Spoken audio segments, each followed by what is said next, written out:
All right. So hopefully everyone can see my screen, and hopefully you're in the right place.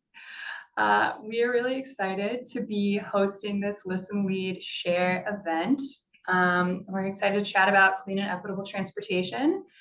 My name's Stephanie. You've probably seen my name on a couple emails. I use she, her pronouns, and I am the Climate Programs Policy Manager here at IEC. And yeah, we're excited to get started today. I think I'll probably go ahead and start now that we've got a decent number of folks here. Great. So just a couple of Zoom reminders. I think probably everybody knows these, but some reminders on how to change views, speakers, those sorts of things. And then reminder, you're welcome to be on camera. You don't have to be, and you're also welcome to come off mute whenever you'd like. And to get us started, I would love to do some chat introductions. So for folks joining, like I said, my name is Stephanie Blumenthal. I use she, her pronouns, and I work for the Illinois Environmental Council. If folks could go ahead and add their introductions to the chat, that would be great. So if you want to share your name, your pronouns, the community you come from, and then you can also answer one of the prompts that we've got here. So that could be how you get around on a daily basis, something that we're going to be chatting about a decent amount today. If there are any places you can't get to, and if you're somebody that doesn't have a car, or if you're in a community where many folks don't have cars, if you wanted to share what options you think those people have, feel free to pick one of those questions and answer them, but definitely get your name and pronouns in there too.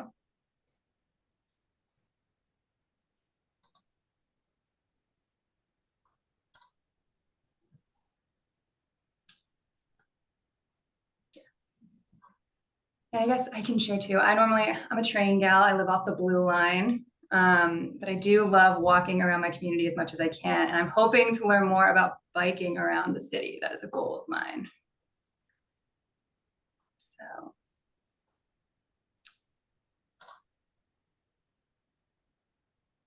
Yeah, thank you guys for sharing.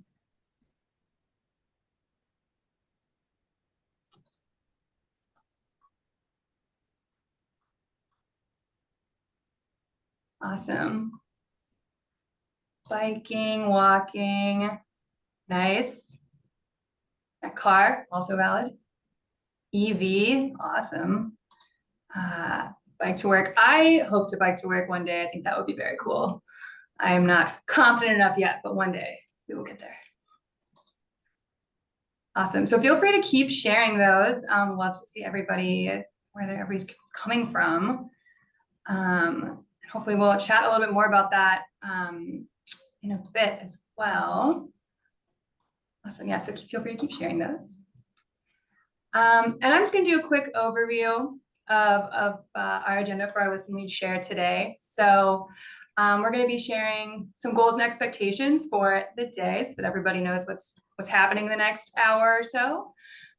Who we are, so the Illinois Clean Jobs Coalition and the Illinois Environmental Council.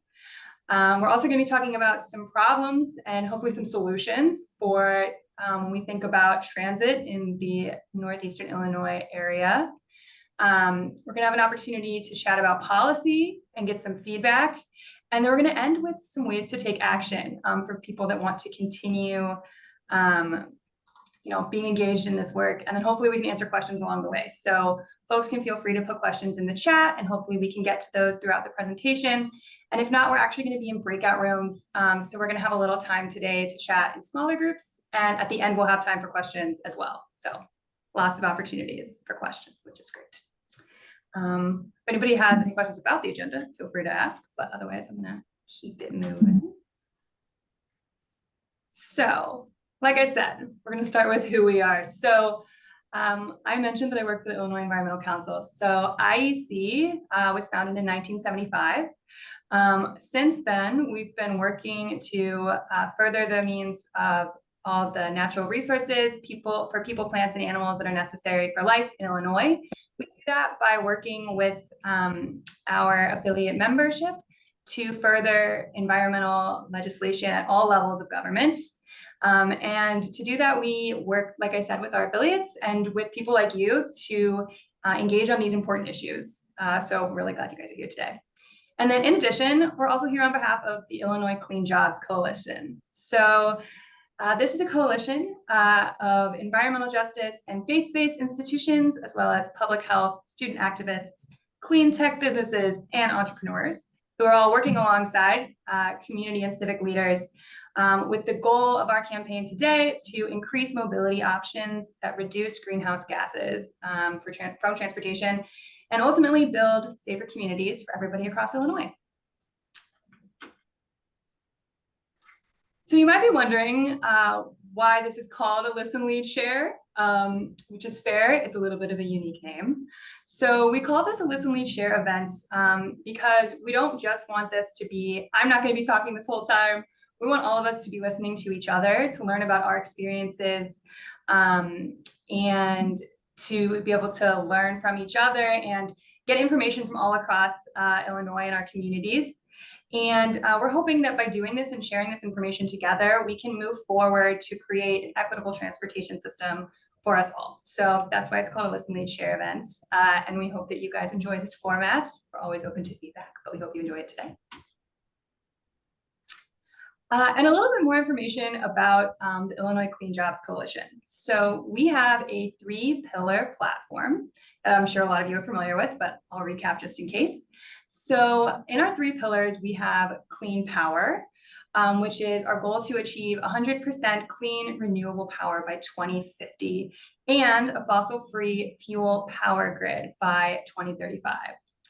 The next one, our next pillar, which is what we're focusing on today, is clean transportation. So our goal for that is to achieve a zero emissions transportation sector through expanding walking, biking, and public transit, which is what we're highlighting today. And then lastly, our 3rd pillar is clean buildings. So our clean building sector and work, we hope to deploy energy efficiency and electrification to enact a planned and equitable transition away from fossil fuel use in buildings with the hope to achieve 100% clean buildings by 2050. So these are the 3 pillars of the ICJC platform. And today, like I said, we're focusing on clean and equitable transportation. So that is, you don't have to remember all 3 of these today, just the transportation piece. So in order, like I said, this isn't going to be me just talking the whole time. To make this a little bit more interactive, we're going to actually be going into smaller breakout rooms.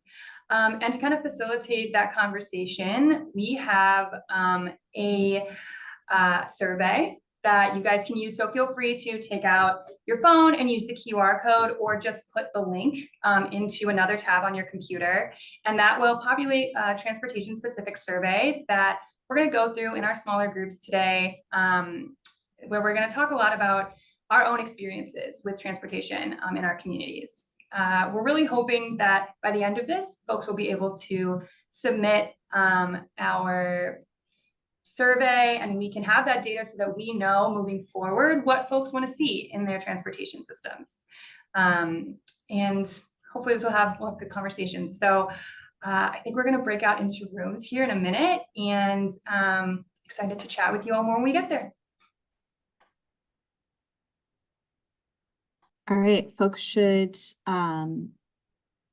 get an invite to join a breakout room in just a second. And you can click the link in the chat to directly go to the survey or copy and paste it into your web browser.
Hi, y'all. For folks who are just joining, we're currently in breakout rooms. And so I will assign you a room to join, and I will paste the link in the chat that includes our discussion questions.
All right, as folks are getting back from their breakout rooms, hopefully people can still see my screen and had some great conversations. Yeah, we'll just give it a sec for folks to come back from their breakout rooms.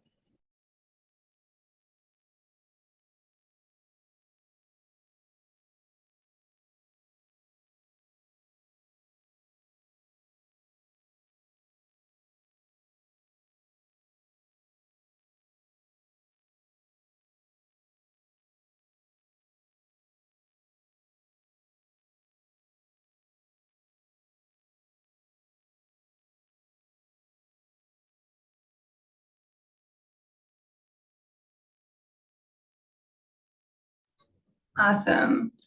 All right, well, hopefully we can chat a little bit about what folks talked through. Actually, I'm gonna hand it over to my coworker Danny to talk a little bit more about how we're hoping to approach some of these challenges with our transportation system. Yeah, before we move on to the next slide, we'd love to maybe just pause here for a second. And we really like take a little bit of time and maybe see if there's any like adventurous risk takers who want to talk a little bit about your answers. Because we'd love to be part of this community listening opportunity of getting inside of how people are interacting with transportation. So let me backpedal a little bit to introduce myself fully.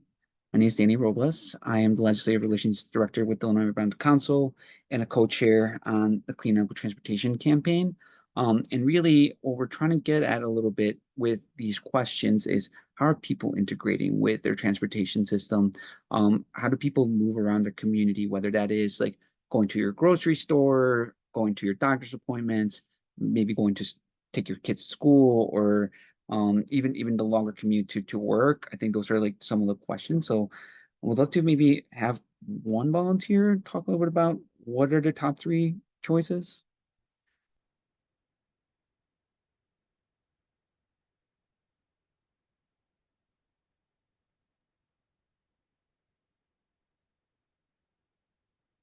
Yeah, hi, Danny. This is Mark Walensky. I live in Naperville.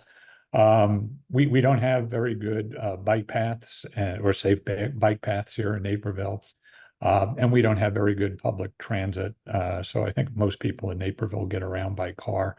One thing that I think, and you guys are at IEC are probably involved with this, is I think there is some legislation to put CTA and PATH and the train companies under one umbrella, so we can make the commuting to and from the city a lot more efficient and manageable. Because right now, that's again, most people will probably drive to the train station because there isn't very good opportunities, and then you're on basically a schedule. So that's one thing I hope to see happen in the future and make it much more efficient for people to get around.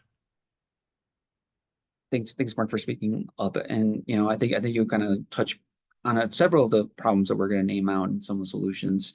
Whether that is the design of city streets or even suburb streets that don't make it safe and accessible for either pedestrians or bikers, even folks who are rolling due to disabilities. We often hear from those community members that they don't have proper sidewalks to be able to bring their scooters or their wheelchairs. So I think those are some of the things we're teasing in here. And then the other piece that you mentioned here too, Mark, was the connection between public transit and how like we are facing a bit of a challenge with how the transportation agencies are communicating and implementing operations and capital investment. And I think that's something we'll tease out here.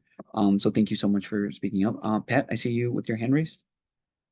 Yes, and I understand the idea in general to combine the CTA, as I mentioned a couple of specific comments. But first of all, there's some big meetings that have been scheduled for hearings about the proposed merger.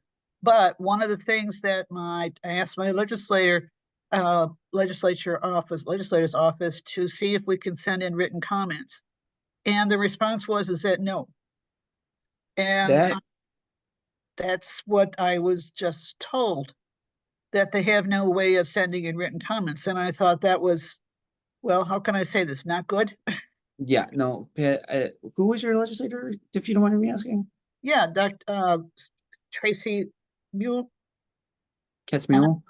Okay. Tracy, and I think that's what the response was. Now, I have to double check that, but I think she said there was no vehicle, or at least according to the person that she contacted, there was no way to send in written comments. Um, let us work through that. I think there might be a way to get written comment. Um, especially for the Senate committee hearings, those are very much similar to the regular committee hearings that happen during the legislative cycle. And I believe that you can enter witness slips via the ILGA website for written comment. But also, if there is some concerns, Pat, that you want to raise, you can always feel free to send that over to IEC, and we will make sure that we get those in front of the legislators.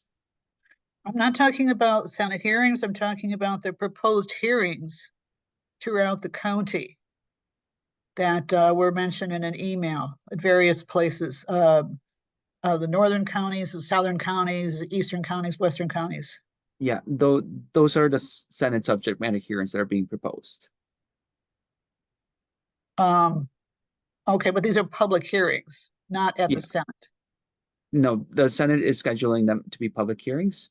Oh, okay, Yeah, I didn't understand that part. Okay, yeah. okay, I will send over her response to you folks, to just the IEC in general, or? Here, I will drop my email in the chat, and you can feel free to send that over to me. Okay, that'd be great. Thank you. I have other comments too. Should I add in my other comments or? Yeah. Well, two other things. One, if they could change the train times so that they would coordinate with the downtown events. That's at what, 30 years overdue, but who's paying attention to the time? I mean, when I used to live and work downtown, it was fine because then I could just go home on the bus. But now I'm on the suburbs, and I still think that the trains that leave at 10:30 and the event ends at 10:15 is a little tough to get coordinated. And secondly, the change that they made beginning February for the what they're calling the daily train pass is very complicated, if not nearly impossible, for people who want to go downtown just for a day event.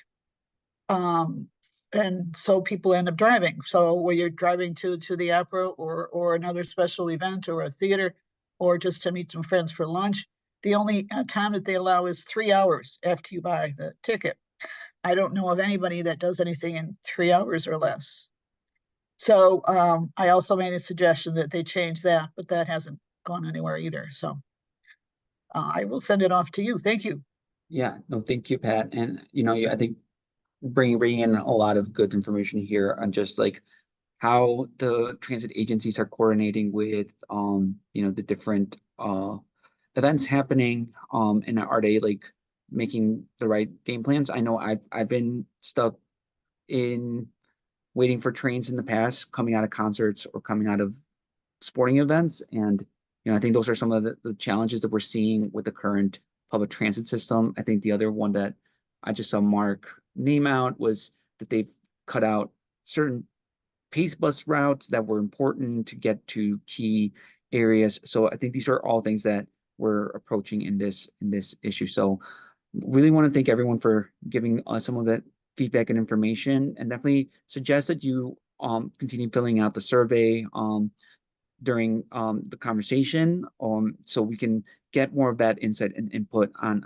how y'all are interacting with your transportation experience throughout the state. Because we'll talk a little bit more about the issue. I think a lot of y'all are already kind of up to date on the issue, but we'll love to expand a little bit more on what we're facing here. Stephanie, that's my slides, right?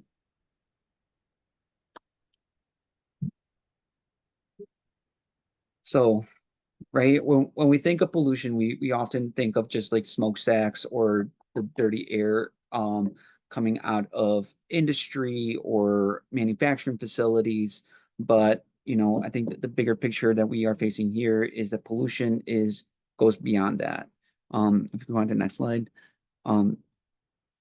one of the biggest contributors to pollution is our transportation system. As y'all can see, this particular graph was taken from an inventory on CO2 emissions from the Energy Information Administration that highlights that here in Illinois, 33% of pollution comes from the transportation sector. And the bigger piece is that there's this very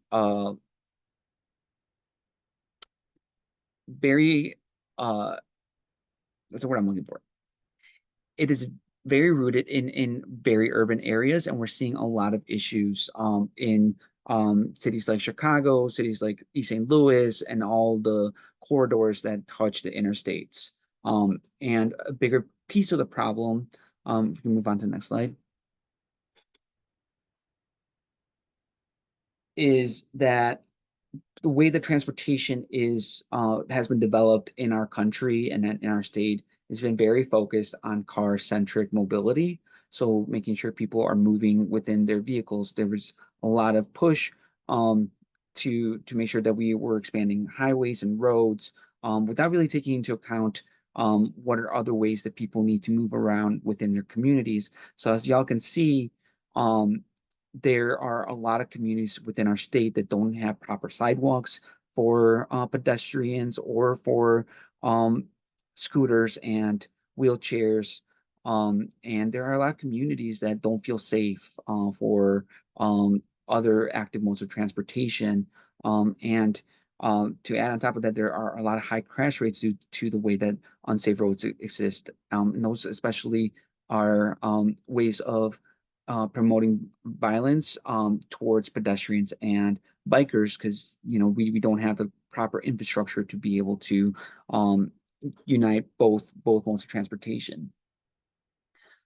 More things that we're looking at is here in the northeastern part of Illinois, we are facing a funding deficit. I think a lot of you are pretty well aware of what's happening. There's been a lot of news popping out in the Chicagoland area about this funding deficit.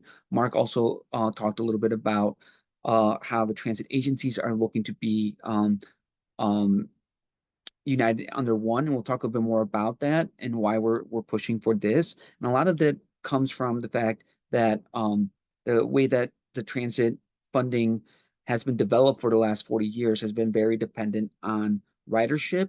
And due to increased levels of decline on ridership, we've actually seen more and more funding be removed. And when we compare our way of funding to other peer states like New York, LA, or Philadelphia, we see that those transit agencies tend to be supported a lot more by their state legislature that allows them to be more expansive in how they choose their operations, and they are not so dependent on the ridership to continue developing those operation funds. And it's one of the reasons why we continue seeing a bit of a death spiral in reliability within the transit agencies. Mostly because we have seen multiple experiences of declines due to either the recession of 2009 or COVID. And even though we are starting to recover on those COVID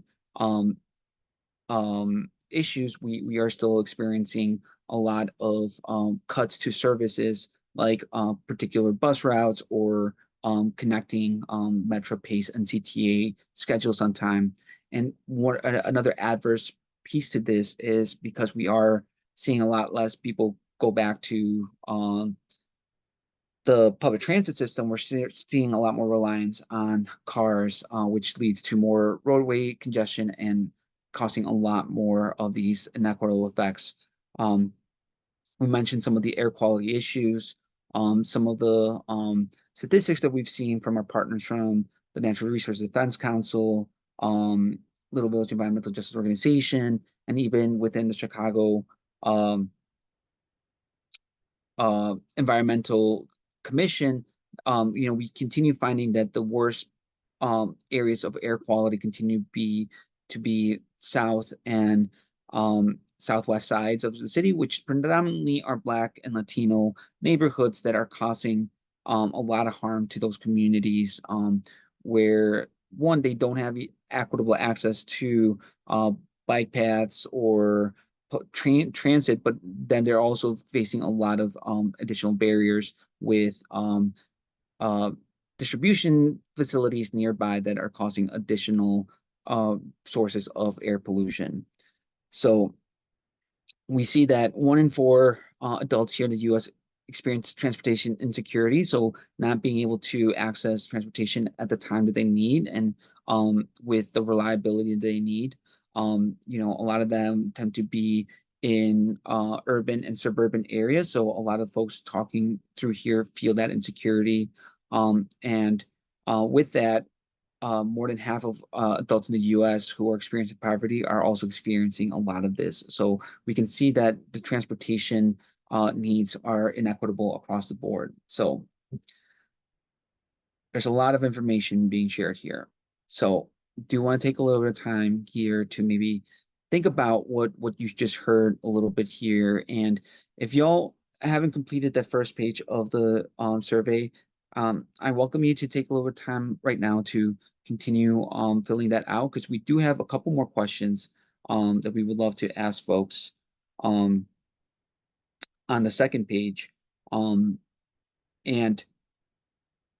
I think the first question that we're seeing is like, what are some of the challenges that you see facing your community around mobility? And I think the other question here is like, how would you grade your particular neighborhood or your particular suburb if you're calling in from a suburb? How is the ADA accessibility for your community looking like? And um, we'll take some time here to reflect a little bit on that, and maybe go into our discussion groups to talk a little bit more about these two pieces, and then we'll come back and rejoin and talk about a bit more about the solutions.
Hi, folks. For anyone just joining us, folks are in waiting rooms, or sorry, in breakout rooms, but we're almost wrapping up. So I'll just let you stay here and then we'll rejoin the larger discussion.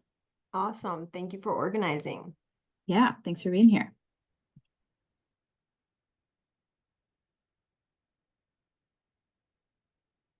And maybe just a follow-up question since we're in the room waiting. Hannah, do you work for the Illinois Environmental Council? I do. I do comms with IEC. So our Oh. policy folks are currently in breakout rooms, but they'll be joining us in just a sec. Okay, Yeah. awesome. Thank you. Yeah. And are you affiliated with an organization or? Yeah, I'm here representing the city of Evanston. Unfortunately, this overlaps with like 20 different things, so I'm just kind Of of course.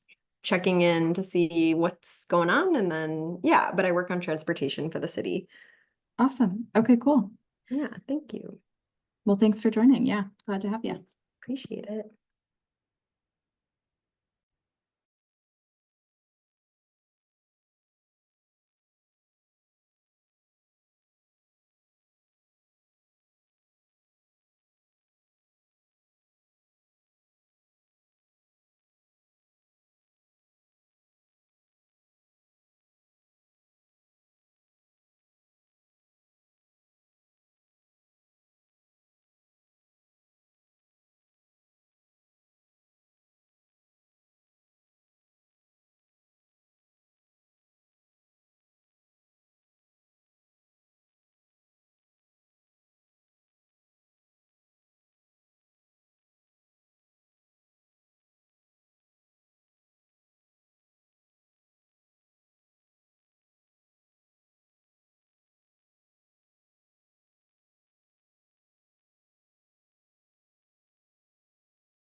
All right, hopefully everyone's gonna give it a minute here for folks to get back from their breakout rooms, but yeah, excited to hear a little bit of reflection on what folks maybe chatted about in just a minute here.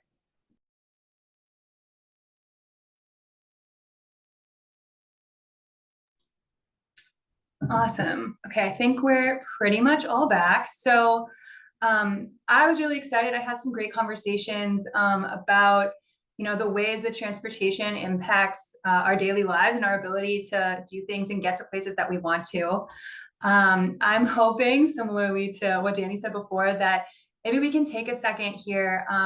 If anybody is feeling brave and would like to share in the chat or unmute, maybe to answer some of these questions surrounding, what problems you've experienced, when using our transit systems, and something that we highlighted in my group too, transit systems includes, if you're trying to bike or walk, so things like sidewalk access in addition to buses and trains. So yeah, does anybody maybe feel like sharing what they chatted about in their group?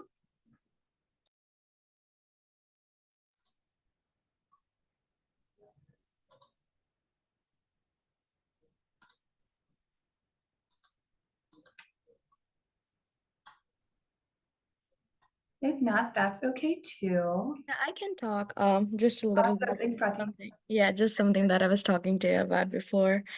So I'm an international student who came like 2.5 years back in States, and I don't drive right now. I'm scared and I'm learning. But I don't have my own personal car. And the place where I'm living, like the place where I used to live before when I was a student, I had to wait for a bus for like every hour. So if I missed a bus, I had to either wait for another hour or, take Uber or Lyft. And that was not really economically viable for me being a student and take Uber and Lyft every time I go to the university. And after I graduated, now the community I'm living in right now, it's like a very big community. And for me to get out in the road, it takes like 17 minutes of walk. And I don't have my own personal car, so I always have to wait for my husband to be here to take me out or, the places I want to be to. So yeah, I just feel like unless you have your personal car, either the transportation system of the county or city should be like accessible, or you need to have your own personal car. Otherwise, you're so limited in your daily lives that you can't even go to a coffee shop when you feel like. So it's me like working all day at home, working from home. And I feel like only if there were options for more transportation, public transportation, this thing could have been easier, is what I feel every day. Because for someone who just started a job and to get a car is also like not pretty affordable at this point. But yeah, I always expect this thing to change. So yeah, that's my experience. Yeah, thank you so much for sharing. I really appreciate that. I know that we're chatting in our breakout room about how, when you're moving to a new place, and this is for me too. I actually recently moved to Chicago, and one of the things I was most excited about was not having to use a car, and feeling like I could get where I needed to go. And so realizing that I can get a lot of places, luckily where I live, but you can't always get to where you want to go. And so, yeah, thinking about when folks are moving and don't have the ability to drive, that's getting a car is not a low barrier to entry, right? It's pretty high. So yeah, I really appreciate you sharing your experience, Prati. I don't know if anybody else wants to share. And that's okay if not too. We can keep it moving. All right. So we took some time to talk about our experiences with transportation. Danny laid out, some of the problems that we see with our current transit system in Northeastern Illinois. And so now what I would like to transition us to, after all this information, is to kind of get imaginative for a minute. So I would invite folks, if you'd like, to kind of reset a little bit. You can take a sip of water, take a deep breath. And we're kind of gonna think here for just a minute about what our transportation system could be. So feel free, if you'd like, you can close your eyes, let them glaze over. You can listen to me however you want to do it. But really start to ask yourself and start to kind of wonder about what would a clean and equitable transportation system look like in your life, in your community. You can focus on anything from what the streets would look like. What do you see that's not there right now? You can even think about, what are the smells, what are the sounds of this new transportation system? How is it different than what we've just been chatting about, what we're experiencing now? And how does it feel to be a part of it? I think transit has a really amazing ability to connect us and to make this a community effort and to connect our communities and our neighbors. And we have the chance. We can imagine what that looks like. And I'm going to go on mute here for a second and just invite folks to really take a minute and think about what does that look like? What does that smell like? What does that feel like to engage with? So I'll just give everyone 1 minute here.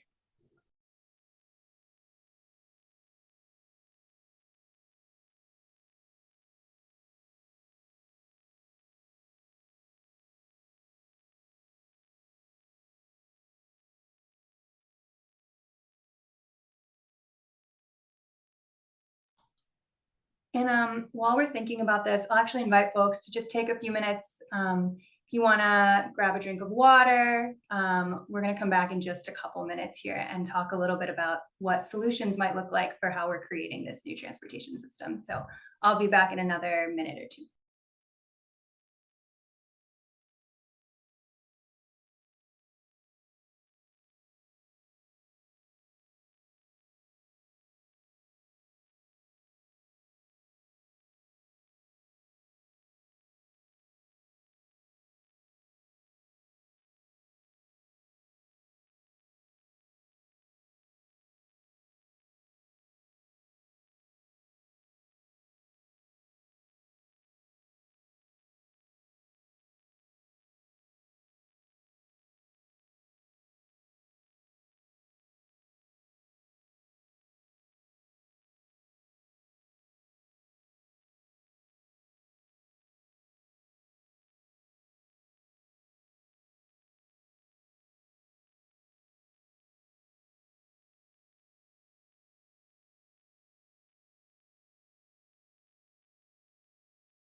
Okay, hopefully folks were able to take a minute to imagine while also getting water. I personally stretched a little. I don't know what other folks did, but hopefully we can come back now because the next part of our Listen, Lead, Share is talking about some solutions that we have that we're proposing. So I'm excited to chat about this with you all. Okay, so before the breakout rooms, and during the breakout rooms, we talked a lot about problems. And so now we're going to talk a little bit about what we can do. So our coalition is working to pass a package of laws in our state that would reduce greenhouse gases from transportation and provide community benefits. We're doing this through a package of laws that would focus on these three issues. So we've got clean cars and trucks, so electrifying trucks and cars that are on the road, having safe active modes of transit, that's not the same thing as public, which includes things like biking, walking, scootering, micromobility, like rollerblading, anything like that. And then our last focus is talking about robust transit, which we've kind of highlighted a little bit more today. So we know that if we don't push for a change, transit planning is going to continue to prioritize a future that is built around cars that are fueled by fossil fuels. We know this because, for example, last year, Illinois legislators passed House Joint Resolution 23, which expands the I-55 highway by 80 lane miles. And that expansion goes through multiple environmental justice communities. So many studies show that this doesn't address the problem of road congestion, and it actually is going to likely lead to even more cars on the road, which results in more emissions, and doesn't help contribute to any solutions around the issues of traffic congestion or pollution created while idling. And we know that our governor has not yet followed other states' leads by implementing regulations that would cut down on diesel pollution from large and medium-sized vehicles. So we see these pictures here of this bottleneck and two possible solutions. And we don't think that we should be expanding highways. What we think we should do is working our way out of this problem creatively, not going deep or digging ourselves into a deeper hole. So one important thing to recognize is that in order to do this, our community really needs to be able to shift away from car dependency. And the good news, as the Illinois Clean Jobs Coalition, is that this shift actually supports even more job creation. So, which is great. So, here we have an example from the American Recovery and Reinvestment Act, and there's even a more current example from the bipartisan infrastructure law that shows that, the more money that we invest into public transit is a better use of funding to have more jobs. So for example, the bipartisan infrastructure law, which was passed in 2022, invests $75.8 billion per year into improving roads, bridges, and transportation safety. And that's projected to create 3.9 million jobs by 2028. But even investing just $29.9 billion from that funding into public transit and freight rail will actually create 1.6 million jobs by 2028. So we can see that investing in public transit is a great use of our funding, and it helps our communities by creating more jobs and ensuring that we have better ways to get around our communities that don't cause harmful pollution. And the good news too is that other states are actually leading the way. So it's great to see that Colorado and Minnesota have actually already passed great legislation to limit and model what transportation greenhouse gas limits policy can look like. So for those who aren't as familiar, in 2021, Colorado passed the Colorado Greenhouse Gas Pollution Reduction Planning Rule. So what that does is it established a reduction goal for greenhouse gas emissions by combining a limit on how new highways and road expansions can be created when they increase emissions, and funding more projects that limit pollution and expand active transportation options like walking, biking, and public transit. This was really exciting and provides a really cool model that we can see works, and that we can use that information in Illinois. And even closer by, Minnesota recently set new requirements for state agencies, requiring them to track greenhouse gas emissions and make plans to minimize them in accordance with Minnesota's statewide carbon reduction goals. So while we do like to lead the way here in Illinois, I think it's very exciting to know that we have a little bit of a blueprint for how other states are handling this issue and successfully, reducing greenhouse gas emissions and expanding access to public transit.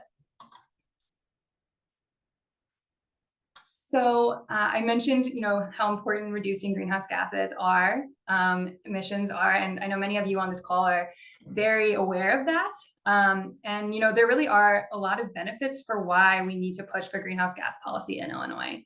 So what would a greenhouse gas policy for transportation do? It would eliminate, greenhouse gases in the transportation sector by prioritizing clean transportation options and funding them. It would also build a more racially equitable transportation system, which is so important. It would do this by increasing mobility options and providing more affordable transportation. And then lastly, like I said, this would create more jobs, which is really exciting. And these jobs in the mobility sector would provide more options for those without cars to access them. So it's really kind of a positive loop, which is great. And, many of the policy elements that would reduce greenhouse gases from the transportation sector provide additional transportation options beyond single occupancy cars. So RMI, or the Rocky Mountain Institute, did a analysis. If Illinois were to reduce the number of vehicle miles traveled per capita by 20%. And I think it's really cool to note that this is actually annually. So these benefits would be seen not just once, but continuously from now until 2050. So if we were to invest in our active modes of transportation, in our public transit system, we can save lives from fatality crashes. We can promote healthy living with folks being able to engage in that micromobility like we talked about, walking, biking, getting out in their communities. We can save folks money by not making every Illinois household need to fund the operation of a personal vehicle. And we can improve the air quality, which is so important, and saves about 47 lives per year just by cleaning up our air quality. So this is not exhaustive, but it's really exciting to see all of the potential positives that we could do and see in our communities by just investing in our public transit. So as Danny highlighted earlier, one of the big reasons why we're so interested in making sure that we invest in our transit now is because we are facing in the Northern Illinois area a fiscal cliff. And like Danny said, we have seen a lot of transit systems throughout the country rely on COVID relief funds because of the steep decline in ridership during the pandemic. And as we created this legislation, we felt that we have to address this gap in how we fund our transportation system in this corner of our state and around the state. So in order to secure a world-class transit system, we want to see a $1.5 billion annual investment in transit. And that's a big ask. So when making that ask, of course, we need to ask, what are we getting out of that? And what we're getting out of that is, we want to ensure that everybody has access to exceptional service, more service that they're able to use when they want, that's frequent. And I know, like somebody mentioned, being able to get to special events using the public transit system. And we want to be able to see a transit system that can work for the riders. We want to see a transit system that's accessible. We want to implement changes to make the system fully ADA accessible so that everyone, regardless of their ability, is able to utilize public transit. We also want to make sure people have a safe and comfortable ride experience whenever they're using transit in Chicago. We want people to enjoy their time on the train. We don't want this to be a scary or uncomfortable feeling. And so we want to make sure that we have the resources for our transit system to be safe and comfortable. We also want an integrated and affordable fare system. So having one fare system across all transit providers is easier for everyone, and we can ensure less confusion when folks are using our transit systems. And we can also implement things like affordable fares and passes for low income and youth riders, another way to make our transit system more accessible. And then lastly, something that I think we've been highlighting a little bit in our discussion here today is the ability to reach desirable destinations with public transit. We want to ensure that we're fostering our communities by making them accessible to everyone, and making sure that we can, get to where we want to go, even if it's not just downtown, even if we want to go out of the city or across the city or see a friend in a suburb. Being able to do that via transit is really better for all of our communities and better for our health and environment. And something else that was highlighted earlier that this chart, whenever I look at it, kind of blows my mind. So compared to our peer states, the state of Illinois does not provide very much funding for transit operations in Northeastern Illinois. So the note at the bottom, I think, is really important to see, which is that state funds about 65% of transit operations outside of the Northeastern Illinois area. But within our region, the Chicago region is only 17% state funded. So compared to other peer cities, I mean, look at Philadelphia and Boston with over 40% of their funding coming from the state. We're really behind. And thinking about even New York, DC, and even LA invest more in their regional transit in the LA area than Illinois invests in Chicago. So we would really like to see the state take an interest in how we invest in our public transit in the Chicagoland area. Especially, with that graph on the right, we see that continued growing gap in the years to come. And we want to address that before it comes so that we can ensure that our transit system isn't just filling the holes, but becoming a better system for everybody in the region to utilize. So again, a lot of information. Hopefully that gives everyone a little bit of background and a little bit of hope when thinking about how they were imagining their ideal transit system coming to be. And we're gonna hop over into our breakout rooms one more time and hopefully go through a little bit more of the survey to talk about your experiences with transferring between Metra, CTA, and PACE, and what you think about integrated fares and how that could look in our region and how it could improve access to transit for everyone. So yeah, everybody hopefully has a good conversation over in their breakout rooms.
Awesome. All right, I'll give it a second here to make sure everybody's back.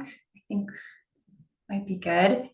Well, I would love to hear some conversations. I really enjoyed, we chatted a lot about accessibility in my breakout room, which was great to hear. So I don't know if anybody else would like to share either in the chat or unmute what you all talked about for how we can build better transit in Chicagoland, if anybody wants to unmute.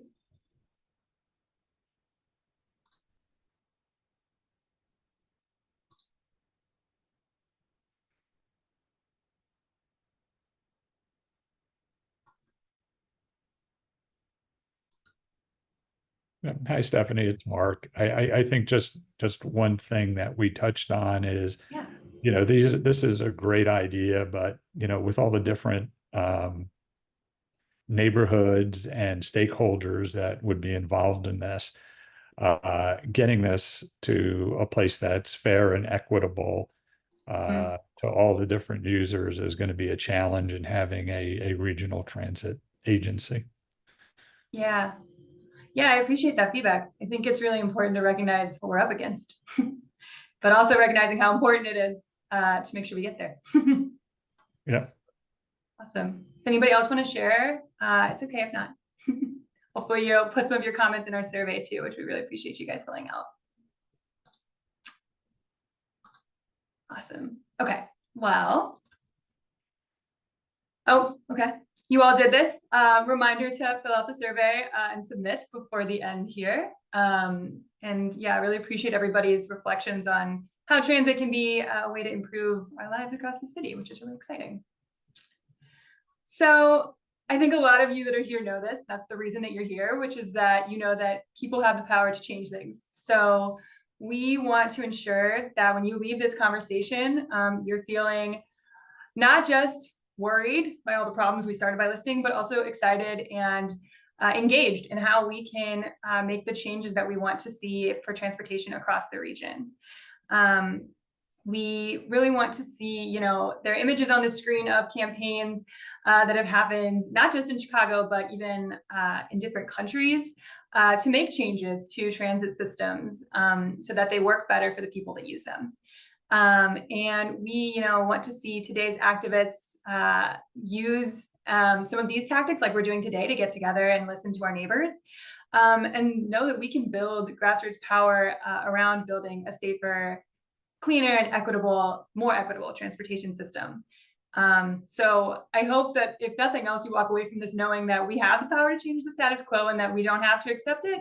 We know that we can continue to make our voices heard and make change as we see fit. So, a lot of discussion, a lot of information. Like I said, hopefully you're leaving today feeling empowered, engaged, enthusiastic. And we have a few options for how you can take action. So one of the easiest things you can do is utilize your phone again or the link to go to a pre-created letter that will be sent from you to your legislator that asks them to support the entire Illinois Clean Jobs Coalition platform. So not even just the transportation and transit issues we talked about today, but that includes clean buildings and clean energy as well. So if you feel so inclined, I would invite you to scan that now and go ahead and send that letter or pull it up in another tab on your computer and send it right after this. And then we have a couple ways to engage even further. So as was mentioned at the very top of this call, which I don't know if anybody noticed, I was chuckling to myself a little bit because you guys skipped the punchline, you got all the way there, and started talking about the Senate Transportation Committee hearings that are happening this summer and fall. So we have them listed here. They're happening between now and October in different parts of the region and the state. And each of these has a different theme. So we encourage folks to remain engaged on if there's a hearing coming up in your area that you want to attend.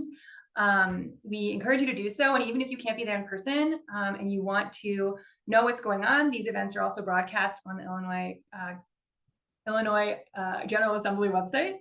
And there is a way to submit public comment if you'd like to come and speak, or again, just to know, each of these hearings has panels. Last time we heard from the heads of CTA, Metra, PACE, and RTA. This coming time, we're going to hear from different folks with a little bit of a different focus. So feel free to attend a hearing. You can also, if you liked how this went today, you can host a Listen Lead Share event yourself. Today was virtual. It does not have to be. We encourage folks to get together with anyone they think would be interested in this topic, that would want to submit how they feel through our survey and to share what they hope to see in a clean and equitable transportation system. We have lots of resources like this slide deck. We have checklists. We can help you if you are interested in hosting a Listen Lead Share. And then lastly, we have a Google form that you can fill out to give us your information if you would like to stay connected for next steps on this campaign. So that was a lot. We've got forms, we've got letters to legislators, we've got hearings, we've got Listen Lead Share events. Any way that you want to plug in is so appreciated and so welcome. And we hope that you'll choose a way that works for you and you can keep going and help us promote clean transportation in Illinois. As promised, we have time for questions. So I can hop over to the chat, but also if anybody wants to unmute and ask any questions or share any insights that they've come to by the end here, feel free to do that now. I'll take a look at the chat too. Stephanie, does the IEC website have specifics about those committee hearing sessions that'll be occurring? So I don't know if we've got it on our website, but I know we have information from Senator Vilvalum, who is the person who's the head of that transportation committee for the Senate, that I'm happy to post and send your way if that's helpful. Oh, great. Yep. Yeah. That'll be terrific. I think one follow-up, something that we can do for the folks who signed up for this event. I think we got your emails now. We'll be able to send information on upcoming ones. Our understanding from Senator Villalobos is that he's still planning each one as it's coming, so he doesn't have like full the full details of each location until like a week or so beforehand. But once we find out that location, we'll communicate that out to folks who are connecting with these LLSs. And Hannah also just shared the senator's press release, which has at least the base information for when those things will be happening. Good question though. And I'm just gonna drop in the chat the ILGA website that has tomorrow's meeting. If anyone is interested, you can always watch it off the ILGA website. It'll be at 10 a.m. Locations looking to be Moraine Valley Community College for tomorrow's meeting.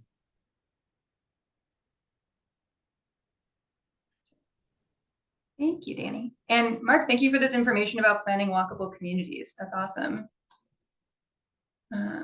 I know something that we were chatting about in one of my breakout rooms is sometimes it can feel a little daunting knowing that your community wasn't designed with transit in mind. So knowing that we're both trying to implement transit in ways that are new and different from when cities were designed, and simultaneously trying to plan new cities with better transit, with better walkability and transit options. It's great. Thank you for sharing that information, Mark. That's awesome.